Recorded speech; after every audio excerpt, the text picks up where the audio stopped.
আজকে আমাকে ঘোড়ায় জিন দিয়ে দৌড়াতে হচ্ছে, বুঝতেই পারিনি যে এইভাবে আমি দৌড়াবো। প্রতিদিনকার মতন আমি যে সময়ে উঠি সেই সময়ে উঠেছি, উঠে যে কাজ আমার সেটাই আমি লেগে পড়ি। তা সবার প্রথমে বলে দিই, আজকে আমার মেয়েদের লাস্ট পরীক্ষা, আর আজকের দিন দুজনেরই একই দিনেই পরীক্ষা পড়েছে আর একই সাবজেক্টেরই পরীক্ষা। ভালোই হলো, কালকের থেকে পুরো ছুটি। তা আমি ভাবলাম সবার প্রথমে যে কাজগুলো করার জন্য, দরজায় জল দেওয়া, যেগুলো নর্মালভাবে সবাই করে থাকে আমিও করি। তা তারপরে গিয়ে আমি রান্নাঘরে যাব। কর্তামশাই কিন্তু একবারের জন্যও বলেনি আজকে সকালে অফিস যাবে কি যাবে না। তিনজনের জন্যই আমি রান্না করছি। রান্না করতে করতে হঠাৎ আমি ঘড়ির দিকে তাকালাম, তারপরে এক এক করে আমি ডাকলাম। সবার প্রথমে ডাকলাম আমার ছোট মেয়েকে। আমার ছোটো মেয়ের না আবার অনলাইনের পরীক্ষা হয়, এই দেখো পুরো চোখে ঘুম, চোখ বন্ধ করে বেসিনের সামনে দাঁড়িয়ে আছে। আমি বলছি দাঁত মাজ, তারপরেও দাঁতটা মাজছে। যাই হোক, এক এক করে আমাকে ডাকতে হয়, এটাও একটা রুটিনের মধ্যে আছে। তো আমার এদিকে রান্নাও হয়ে গেল। আজকে ওদের বানিয়ে দিলাম আমি আলু ভাজা আর পরোটা, আর একটু আমি তরমুজও কেটে দিয়েছি। বলছে মাম্মা আর কিছু না। তারপরে ডাকতে হলো কর্তামশাইকে, তিনিও উঠে পড়লো। উঠে আমাকে বলছে আজকে আমার টিফিন দিও না, আমি এখন অফিস যাব না, একটু দেরিতে যাব। আর এদিকে প্রথমেই আমার ছোটো মেয়ে বসে পড়েছে অনলাইন পরীক্ষা দিতে। ওদের যখনই পরীক্ষা হয় প্রথমে অনলাইন পরীক্ষা হয়, তারপরে স্কুলে গিয়ে আবার পরীক্ষা হয়। তারপরে ডেকে দিলাম বড় মেয়েকে। তিনজনকেই কিন্তু আমাকেই ডাকতে হয়। কর্তামশাইয়ের জন্যও তো টিফিন বানিয়েছি, কিন্তু তিনি তো যাবেন না এখন অফিসে, সেটা আমাকে কালকে রাতে বলে দিলেই হতো। তা আমি বললাম আমি এখন আর মেয়েকে টিফিন খাওয়াতে পারবো না, তুমি খাইয়ে দাও। তো উনিই খাওয়াচ্ছে ছোটো মেয়েকে। এদিকে আমি বড় মেয়ে বলছে মাম্মা আমি রুটি খাবো না, তুমি এক কাজ করো আমাকে দুধ দিয়ে দাও। তো ওর জন্য আমি নিয়েছি দুধ দেখো এইটুকুনি বাটির মধ্যে, কিন্তু এইটুকুনি ও দুধ খায়, এটাই ওর পক্ষে অনেক। দুধ আর চকোস খেয়ে নেবে। দুইজনের খাওয়ার পুরো নিয়মটাই আলাদা।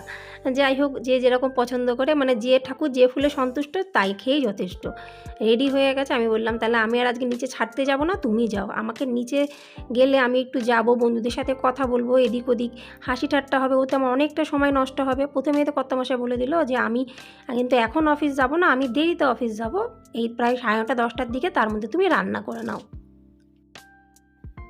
নমস্কার আমার প্রিয় ইউটিউব পরিবার, তোমরা সবাই কেমন আছো? আশা করছি তোমরা সবাই অনেক ভালো আছো, সুস্থ আছো, আমিও ভালো আছি।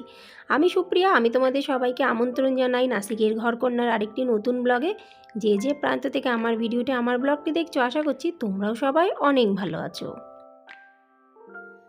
সত্যি কথা বলতে বন্ধুরা, আমার কিন্তু মনে মনে ভালোই রাগ হচ্ছে। এই কথাটা যদি রাত্রিবেলায় বলতো, আমি দিব্যি রাত্রিবেলায় সবজিপত্র কেটে, যতটা যা করার মশলা একটু পেস্ট করে রেখে দিতাম। না হলে না, আমার মেয়েরা স্কুল যাওয়ার পরে, কর্তামশাই অফিস যাওয়ার পরে আমি কিন্তু একটু আরাম করে অন্তত আধা ঘন্টা 1.5 ঘন্টা মতন বসি, নিজের মতন টুকটাক কাজ করি মোবাইলে, যেগুলো আমাদের করতে হয় প্রতিদিন, একটু গল্প টল্প করি, তারপরে আবার ফাইনালভাবে আমি আসি রান্নাঘরে রান্না করতে। কিন্তু সেইটা আমি আর আজকে করতে পারলাম না। কেন কি, মাথার পরে ঘুরছে জিন। তো জিন যদি ঘোরে এইভাবে, তাহলে কি করে আমি একটু আরাম করব? আরাম তো করা হবেই না। ঝটপট করে আমি ব্রাশ করে নিলাম, ফ্রেশ হয়ে গেছি। এবার ঝটপট আগে আমি চাটা খাবো। যতক্ষণ আমি চা না খাবো ততক্ষণ আমার আর রান্না করার জন্য দ্বিতীয় পর্বে আমার রান্নার আর কোনো ইচ্ছাই আমার হয় না। ঘরের কর্তারা কিন্তু সব সময় বোঝে না যে একজন গৃহিণী যে কোনো কাজ করতে গেলে আগের থেকে মেন্টালি প্রিপেয়ার হতে হয়। হঠাৎ হঠাৎ কাজ হয় সেটা আলাদা ব্যাপার, কিন্তু যে কাজটা ডেইলি করতে হয় তার মধ্যে সামান্যটুকু যদি এদিক ওদিক হয়ে যায় তাহলে কিন্তু অনেক বড় সমস্যা। এই দেখো কি সুন্দর সকালবেলা সবাই হাঁটছে, আমিও কিন্তু এই জায়গাটায় হাঁটি মাঝে মধ্যে, সব সময় না। কিন্তু আজকে তার আমার নিচে যাওয়াই হবে না, হাঁটাও হবে না, ওই আবার রান্নাঘরেই আমাকে ঢুকতে হবে। সেই সকালবেলার থেকে উঠে রান্নাবান্না কাজবাজ করে রান্নাঘর কিন্তু সত্যি অগোছালো থাকে, ওটা অতি বাস্তব কথা। আমি দেখাচ্ছি বলে তোমরা জানতে পারছো, কিন্তু সবারই, আমার মনে হয় সবারই মোটামুটি এরকমই থাকে। তাই বললাম অন্য কাজ পরে করব, আগে আমি ঝটপট করে চা খেয়ে নিই, যেটা আমার খেতেই হবে, নাহলে এন্থু লাগে না, আমাকে দেখেও বুঝতে পারছো। চা খেয়ে তারপর রান্না বসাবো।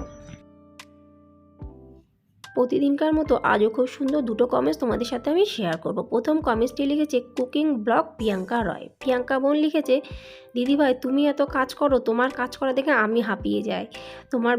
তোমার কমেন্টসটা বোন আমি আর না পড়ে পারলাম না। তুমি এত সুন্দর একটা কমেন্টস লিখেছো, যেটা পড়তে গেলেই আমাকে হাসি লাগছে।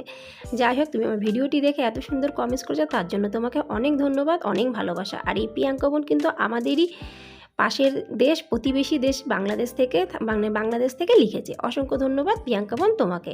চলো এবার পড়া যাক দ্বিতীয় কমেন্টসটি। দ্বিতীয় কমেন্টসটি করেছে হোম কুক দিদিভাই। হোম কুক দিদিভাই বলেছে, দিদিভাই তোমার ভিডিও আমি দেখি, আমার খুব ভালো লাগে। এগিয়ে যাও দিদিভাই। অসংখ্য ধন্যবাদ দিদিভাই, তুমি যে আমার ভিডিও দেখে এত সুন্দর একটা কমেন্টস করছো তার জন্য তোমাকে অনেক ধন্যবাদ, অনেক অনেক ভালোবাসা। যে বন্ধুরা আমার ভিডিও দেখে কমেন্টস করছো তাদেরকে অনেক ধন্যবাদ, অনেক ভালোবাসা। আর যারা শুধু ভিডিও দেখেছো তাদেরকেও অনেক অনেক ধন্যবাদ, অনেক অনেক ভালোবাসা। চা খাওয়া হয়ে গেল, এবার ফুল স্পিডে আমার কাজও শুরু হয়ে যাবে। আমাকে দেখে অবশ্য বুঝতেই পারছো। যাই হোক, সবার প্রথমে কিন্তু আমি রুটিটা করে নিই। রুটি আমার কর্তামশাই এখন খাবে না, তার ভাগের তো 2টো রুটি করাই আছে। আর এই রুটিগুলো করছি আমি আমার জন্য, দুপুরবেলায় খাবো। আর যদি ইচ্ছা হয় তাহলে বিকালবেলায় একটু চা দিয়ে যদি খাই, যদি না খাই, কিংবা আমার মেয়েরা যদি একটু স্কুল দিয়ে এসে খেতে চায়, মানে আমার মেয়েরা যে সবসময় ভাত খাবে তার কোনো মানে নেই, ওই জন্য অগ্রিম আমি 3-4টে রুটি কিন্তু করে রেখে দিই। আর রুটি করা কমপ্লিট। এদিকে আমি ভাবলাম যে বাসনগুলো আগে আমি তুলে নিই। এসে গেলাম ফটাফটাকে বাসন তুলতে। নিঃশ্বাস নেওয়ার আমার একদমই সময় নেই। বারবার আমার কর্তামশাই বলছে তোমার হলো। এই কথাটা শুনে মাথা আমার আরও গরম হয়ে যাচ্ছে। আমার মনে হয়, মানে এটা আমার ধারণা, বেশিরভাগ মানুষই মনে হয় ভাবে আমরা গৃহিণীরা ঘরে বসে শুধু টিভি চালাই আর বসে বসে শুধু খাই, আর তো কোনো কাজই নেই। তোমাদের এরকম মনে হয় কিনা অবশ্যই কিন্তু আমাকে কমেন্টসে জানিও। তোমাদের কমেন্টসের আমি অপেক্ষায় থাকলাম। আমারটি তো সেরকমই ভাবে, ঘরে কোনো কাজ নেই, প্রতিদিন আমার একই ডায়লগ শুনতে হয়, কী বা কাজ, সারাদিন তো ঘরেই ছিলে, আর তো কিছু কাজ না, এই সামান্য একটুখানি ঘরের মধ্যে এদিক হাঁটো আর ওদিক হাঁটো। এই কথাটা প্রথম যখন শুনতাম বিয়ের পর, সত্যি বন্ধুরা আমার একদমই ভালো লাগতো না, কিন্তু এখন এত বছর ধরে শুনে একটা গা ঘেঁষা হয়ে গেছে। ওই জন্য তিনি বললেও আমার কিছু না, তিনি না বললেও আমার কিছু না, আমি ঠিক আমার মতেই কাজ করে যাব। এই জন্য কথাতে আছে, ঘোড়ায় জিন পড়লে একদম দৌড়ে দৌড়ে কাজ করা হয়। তা আমার পরিস্থিতিও আজকে তাই। আবার বলছে একটু গরম পড়ে গেছে, আমডাল বানিও, ওল এনেছি, ওল দিয়ে ডিম দিয়ে বানিও। মানে ওখান থেকে মানে কথা হচ্ছে, তোমরা আমাকে দেখে বুঝতেই পারছো, ভিডিও করতে করতে আমিও কিন্তু ওনার সাথে কথা বলছি। আমি বললাম ঠিক আছে, চেষ্টা করছি, কত দূর কী রান্না হবে আমি জানি না। তারপরে আবার বলছে একটু আলু উচ্ছে ভাজা ভেজো, গরমের মধ্যে আলু উচ্ছে ভাজা খেতে ভালো লাগে। মানে একের পর এক কিন্তু ফরমাইশ চলেই চলেছে। আমি শুধু একটাই কথা বলছি, আমি চেষ্টা করছি, কতদূর কী হবে, তুমি কতটা খেয়ে অফিস যেতে পারবে জানি না, কিন্তু আশা রাখছি একটা পথ তো অন্তত হয়েই যাবে। এদিকে আমি কুকারে মুসুরির ডাল বসিয়ে দিয়েছি। ভাত আমি করবো না, রুটি অনেকটা করেছি, আর এই ভাতগুলো কালকের ভাত ছিল, অনেকটা ভাত, পুরো 1 ডাব্বা ভাত। সেটাকে আমি এইভাবে গরম করে নিই, একদম ঝুরঝুরে হয়ে যায়। মাইক্রোওভেনে দিলাম না, মাইক্রোওভেনে ভাত দিলে সবসময় যে খাওয়া উচিত তা না, মাঝে মধ্যে দিই অল্প ভাত থাকলে, কিন্তু যেহেতু অনেকটা ভাত সেই জন্য হাঁড়িতেই আমি গরম করে নিলাম। কুকারে মুসুরির ডাল সিদ্ধ হয়ে গেছে, এবার ফ্রিজ থেকে বের করে নিলাম ওল, খানিকটা ধনেপাতা, উচ্ছে, কাঁচা আম, এগুলো আমি বসে পড়েছি বটি দিয়ে কাটতে। বটি ছাড়া ওল কাটা আমার দ্বারা একদমই সম্ভব না। আম কিছু কিছু সামান্য জিনিসপত্র আমি কাটি ছুরি দিয়ে, কিন্তু সব কিছু হয়ে ওঠে না। ডাল সিদ্ধ হয়ে গেছে, সবজিপত্র কাটা হয়ে গেছে, কাটতে কিন্তু একটু সময় লাগে, আর তাছাড়া রান্না করতে কিন্তু খুব একটা সময় লাগে না। আর তোমরা বেশিরভাগ ক্ষেত্রে দেখবে আমি কিন্তু প্রেশার কুকারটা খুব ইউজ করি। এর 2টো কারণ আছে। প্রথম কারণটি হলো, প্রেশার কুকারে ইউজ করলে গ্যাসের কিন্তু অনেকটা সাশ্রয় হয়, আর দ্বিতীয় কারণ হলো সময়ের আগে কিন্তু যে কোনো রান্না ঝটপট হয়ে যায়। টক ডাল হয়ে গেছে, তারপরে আমি ভাবলাম যে ওলটা বসিয়ে দিই। উচ্ছে কিন্তু এখনও কাটিনি, উচ্ছেটা কাটবো সময় বুঝে, যদি করতে পারি করব, নাহলে করে রাখবো, রাত্রিবেলায় খাবে। তা ভাবলাম যে আগে এটা করে নিই, অন্তত 2 পদের তো রেডি হয়ে যাবে। তা যতগুলো ডিম ছিল ফ্রিজে সব কটাই ডিম বের করে নিয়েছি, এগুলো দুপুরেরই হবে। এই কটা ডিম তো আর ছিল না, তা রাতে আসার সময় বলবো যে একটু ডিম নিয়ে এসো, সেগুলো ভেজে আবার এই ঝোলের মধ্যে আমি দিয়ে দেবো। শুধু ওল হয়েছে ডিম দিয়ে, আর টক ডাল হয়েছে, উচ্ছেটা ভাজা চলছে। মনে হয় না কর্তামশাই উচ্ছে ভাজা খেয়ে যেতে পারবে। যাই হোক, 2 পদের করেছি, এতেই অনেক।